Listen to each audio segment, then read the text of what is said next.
অনেক দিন আগের কথা। গ্রামের শেষ প্রান্তে রাস্তার ধারে একটা চায়ের দোকান ছিল। দোকানের মালিক ছিলেন কালু মিয়া। কালু মিয়া খুব ভালো করে চা বানাতে পারত, যার কারণে তার দোকানে সবাই চা খেতে আসতো। কি খবর কদু ভাই, আজকাল তো তোমাকে দেখাই যায় না।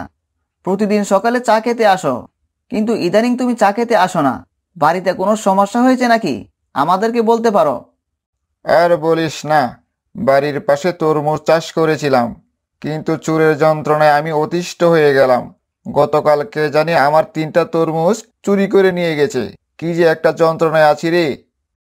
হাই হাই, কি সর্বনাশের কথা! আমাদের গ্রামে আবার চোর এলো কোথা থেকে? এমন তো আগে কখনো হয়নি। তা তুই ঠিকই বলেছিস, কিন্তু ইদানিং এত চোর যে কোথা থেকে আসছে কিছুই বুঝতে পারলাম না।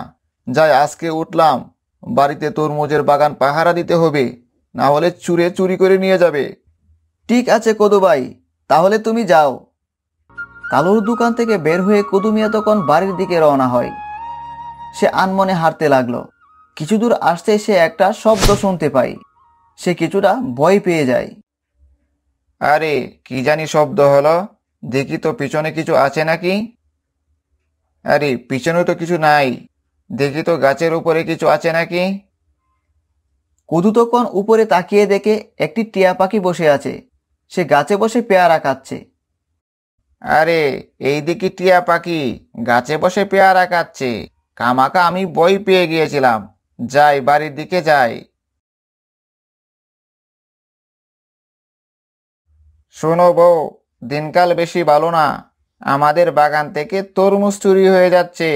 গতকালকে বাগান থেকে 3টা তরমুজ চুরি হয়ে গেছে। এখন থেকে বাগান একটু পাহারা দিতে হবে, যাতে চুরে চুরি করতে না পারে।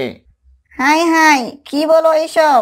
তরমুজ চুরি হয়ে গেলে তো আমাদের অনেক ক্ষতি হয়ে যাবে। আমি আজ থেকেই বাগান পাহারা দিব। এই বলে কদুর বউ তখন বাগান পাহারা দেওয়ার জন্য বের হয়ে পড়ে।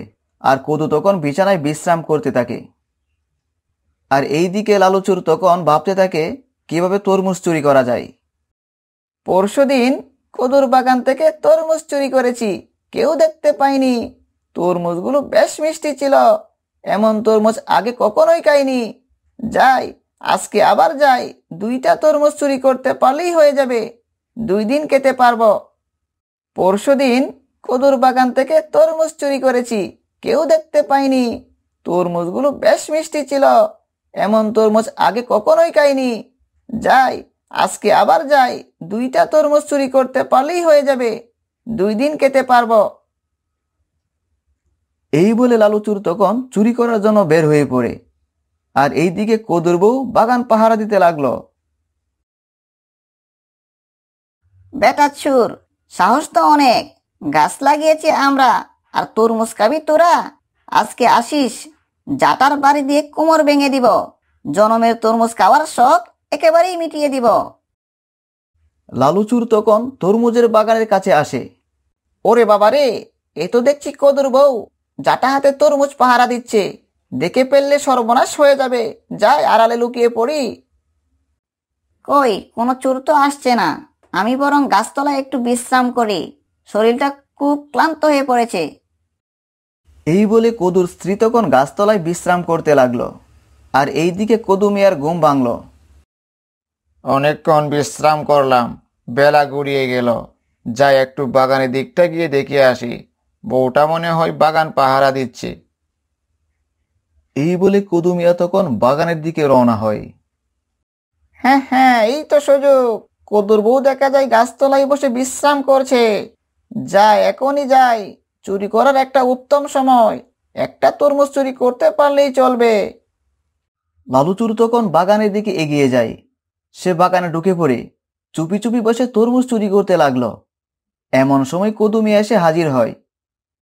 কে জানি বাগানে বসে আছে, মনে হচ্ছে বাগানে চোর ঢুকেছে।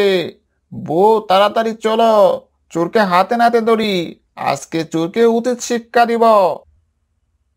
তারা দুজনেই তখন বাগানে যায় এবং লালুচুরকে পিটাতে শুরু করলো।